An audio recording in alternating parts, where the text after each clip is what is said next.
And I give the floor now to Geoffrey Pleyers. You have the floor, Geoffrey. Many thanks, Sari. Many thanks, Mr. President of the ISA. It's well, today we, as Sari just reminded us, we are in sad circumstances of the pandemic. But the COVID-19 pandemic has stressed how deeply interdependent we have become. And in that, fostering a global dialogue among social scientists from all continents is the core mission of the ISA, and even more important today. So we are gathering social scientists from all continents and share their vision of research, and the research results is our core mission, and it's even more important today. Sociologists and social scientists have played a crucial role in dealing with the pandemic and analyzing its impacts. I would like to point out four major sets of contribution by social scientists that have changed the way we see the pandemic, and that will be at the core of many panels of this forum. First, sociologists have shown that the pandemic is not only a sanitary crisis, it is also and foremost a social phenomenon. While the virus is a biological entity that may infect any human body, the pandemic is a social fact that affects us differently and exacerbates social inequalities, notably in terms of class, race, and gender. This fact was established by social scientists and has dramatically changed the way we see the pandemic. Social scientists have unveiled the inequality gap, showing that African Americans were twice more infected by the virus than white Americans. Social scientists have shown that if many consider that Africa or some Indian states are less affected by the virus, it is above all because these populations remain invisible in national statistics and too often don't have enough medical doctors to report the pandemic. In too many cases, the actors that suffer most of the pandemic are little visible, or to put it in Boaventura dos Santos' words, they are invisibilized, which means actively produced as invisible. They were not visible in most media accounts, and they were not taken into account in public policies against the pandemic that are planned by and for people from the middle class upwards. The pandemic is a global event that intersects with the daily life of each human being on the planet, but at the same time, we face it with unequal resources. This is a key contribution of social science over the last year. A second set of contributions focuses on how people experience the pandemic and the lockdown. The pandemic being a global phenomenon, the temptation is high to limit ourselves to microanalysis, collecting statistics, analyzing national policies. All of this is important. However, it is also crucial to uncover the existential dimensions of the pandemic. These dimensions cannot be understood only in terms of public health and economic statistics. The experience of the pandemic in all realms of life has been the focus of major contributions in all fields of research covered by our 67 ISA research committees. Digital technologies have reshaped many realms of life, from work to family. They have paved the way to the infodemic, the spread of false news, but also to share practices of solidarity. They have transformed our way to connect with family and friends, as well as our way of teaching. And of course, here we are, our way of meeting in international forums. The pandemic, the confinement, and the fear of contagion have had a deep impact on the daily life and on the subjectivity of billions of people. They have revealed our vulnerability as a biological, human, social, and spiritual beings. What impacts will it have on our children who are growing up in a world where social distancing seems to be the new normal? The fear of the virus has also led to the rise of racism that has been documented in everywhere in the world.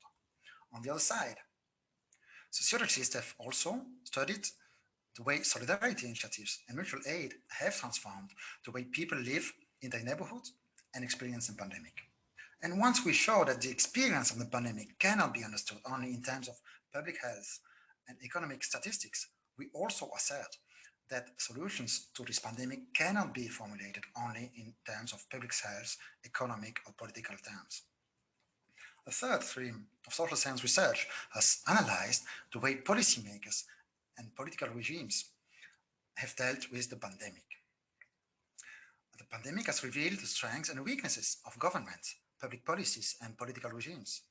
It has transformed the relationship between citizens and their governments. It has shown the importance of public healthcare systems. In the past years, nation states have imposed themselves as the main actors in dealing with the pandemic. Each government has set its necropolitics, focusing on protecting a smaller or a larger part of its population, while giving less support to others, such as informal workers or elderly people in care homes that were even not taken into account in national statistics in the first outbreak. All over the world, we witness a comeback of the state as a central actor. However, we still have to raise the question, which state is back?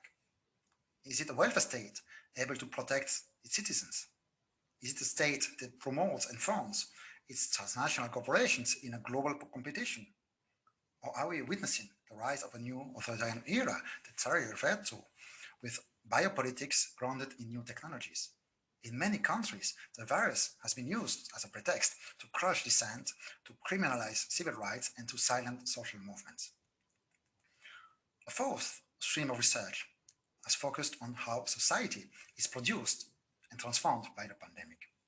We have to avoid simplistic view of social change. The crisis in itself does not determine the direction of social change. The pandemic may plea for stronger welfare states and a more equal world. It seems obvious to many of us, but the outcomes may also be very different.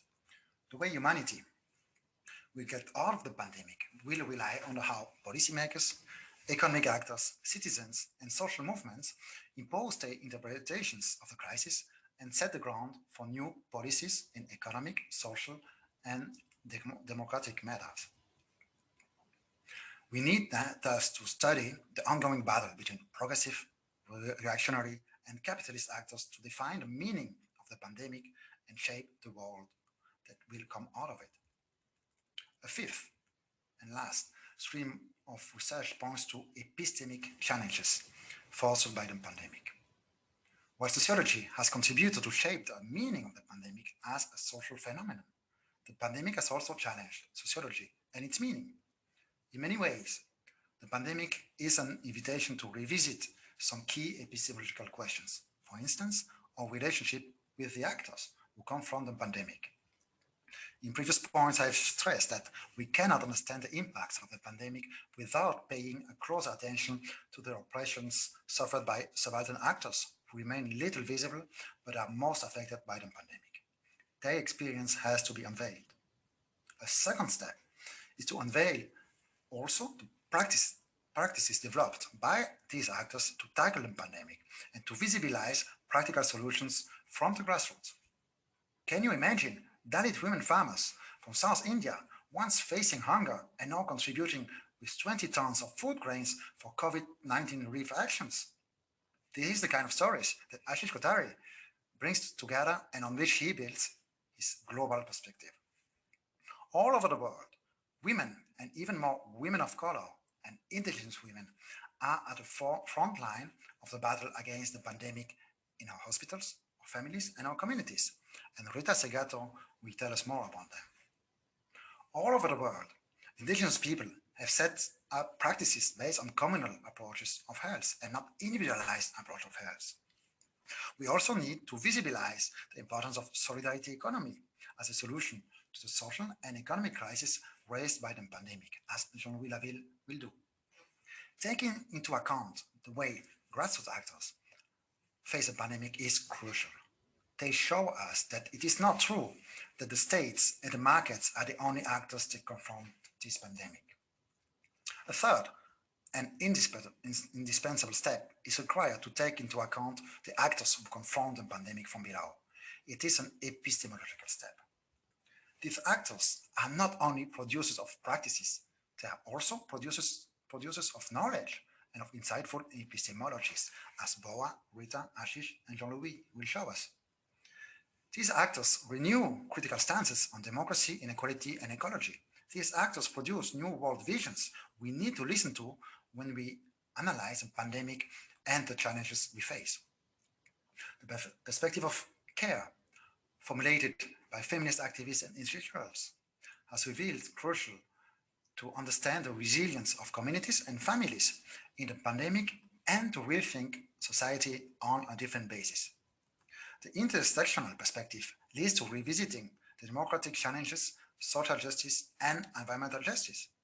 Indigenous people have safeguarded holistic approaches that stress the connections between social, ecological, and sanitary dimensions of this crisis.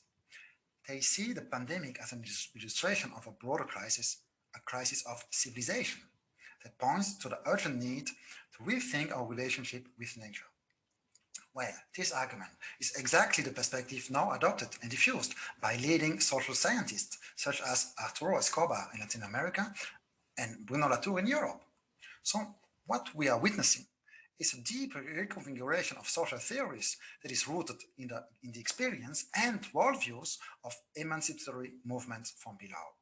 Hence, the epistemologies of the South, feminist, indigenous, and intersectional perspectives on democracy, ecology, and social justice are far more than alternative options for sociology in the 21st century. They are at its core and have deeply transformed it. This is not only about democratizing the production of knowledge, this is also about better knowledge, a deep understanding of the common challenges we face and of some alternative solutions to confront them. And the ISA is one of the spaces where this reconfiguration of social sciences is happening and where it treats a different global sociology. Following Michael Boroboy, the ISA has committed itself to promote a public sociology. We need to renew this commitment, as Sari just did in a very smart way. We also have to deepen it, addressing our sociological analysis to citizens and civil society, and I would add with Sari the civil sphere. This is important. But we have to take one more step to embrace a sociology with the actors in the perspective of a co-production of knowledge that is better able to grasp the challenges we face in the pandemic and so path to get out of it. For Latin American sociologists, this approach is far from new. Orlando Fazbora, Paulo Freire, and many others have developed it for 50 years. We have much to learn from them, and we need to integrate them and many other scholars from the Global South in the international canon of our discipline. Likewise, a renewed global sociology requires unveiling the legacy of those who have been invisibilized by the modern, white, and male-dominated sociological canon. We need to stress, for instance, the importance of Du Bois in American and global sociology, as Michael Boroboy will do in our closing plenary. This dialogue among sociologists from different continents and different backgrounds is crucial to renew our discipline. And the ISA is the place where this is happening. The ISA is our tool to promote this intercultural and intercontinental dialogue and to put it at the core of a renewed global sociology. The ISA is our tool to promote a global sociology that does not see the world only from above, from the plains, but is rooted in a dialogue with scholars and actors from all continents in a project of co-production of knowledge. It is thus crucial to shed light on world visions and critical perspectives produced by actors who confront not only the pandemic, but also patriarchy, capitalism, and racism. Unveiling epistemic and social injustices doesn't come without risk, setbacks, and counter-movements. Around the world, sociologists are threatened, jailed, and sometimes murdered. The freedom of research is threatened in an increasing number of countries, not only in authoritarian regimes, but also in countries that seemed solid democracies just a few years ago, such as India or Brazil. And in 2021, it would probably be impossible to have this conference in France, where the government has just ruled that using a concept such as intersectionality makes you an adversary of the French Republic and an intellectual complicit with Islamic terror attack. The fact that this is happening with the government of France in a country that claims to have invented human rights, it reminds us that democracy and academic freedom should never be taken for granted and that we should stand up for it. However, in spite of these setbacks and oppositions, the decolonization of a renewed global sociology is on the way. For sure, there is still a long way to go for the ISA, notably when it comes to supporting and implementing a free circulation of knowledge. However, I'm proud to open a forum of a global association that is presided by a Palestinian sociologist who grew up in a refugee camp and now contributes to a global dialogue as an Arab and a global scholar. I'm honored to preside over a forum that will have, for the first time in the history of the ISA, a feminist sociologist from Mozambique in our closing plenary, and a Nepali sociologist in one of our common sessions. It will gather sociologists from 125 countries. And I'm eager to listen to our colleagues and the representatives from Latin American Sociological Association, ALAS, from CLACSO, from CODESRIA, from the African Council of Social Sciences, from the Arab Council of Social Sciences, and from our partner of the Brazilian Sociological Society, that all have joined us in this forum. Now, organizing a virtual forum represented a huge challenge and a hard work for our efficient ISA Secretariat that I would really like to thank. I would also like to mention the work of our Vice President for Finance, Sawako Shirahase, of the Porto Alegre Local Organizing Committee and its chair, Emilio Santos, of our Vice President for Publications, Elusa Martin, that has set up panels to give you an opportunity to meet the ISA journal editors, and our Vice President for National Associations, Guin Gutierrez, that has prepared a video series with inspiring senior sociologists from all continents. But this forum would not exist without the dedication and largely invisible organizing work by the presidents and program coordinators of the 62 research committees, working groups and thematic groups that participate in this forum and are the vibrant heart of our International Sociological Association. This forum is first and foremost their achievement. This forum will also be the opportunity for us, for our community, to pay tribute to three of our most distinguished colleagues in three dedicated panels. Erik Orin-Wright on Wednesday evening, Emmanuel Wallerstein, former ISA president, on Thursday noon, and Marielle Franco on Thursday evening. Marielle Franco, a Brazilian sociologist, was murdered on March 14, 2018. Her life testified that intersectionality is not only a theoretical concept, it is a daily experience for millions of citizens around the world that suffer constant discriminations and violence because of their race, gender, sexual orientation, or just for being poor. She has become a global symbol of a struggle against racism, colonialism, and heteropatriarchy, and against police violence. Her murderers, however, did not impede her to join us today. Like through this short video, I would like to welcome Marielle Franco as the first keynote speaker of this fourth ISA forum.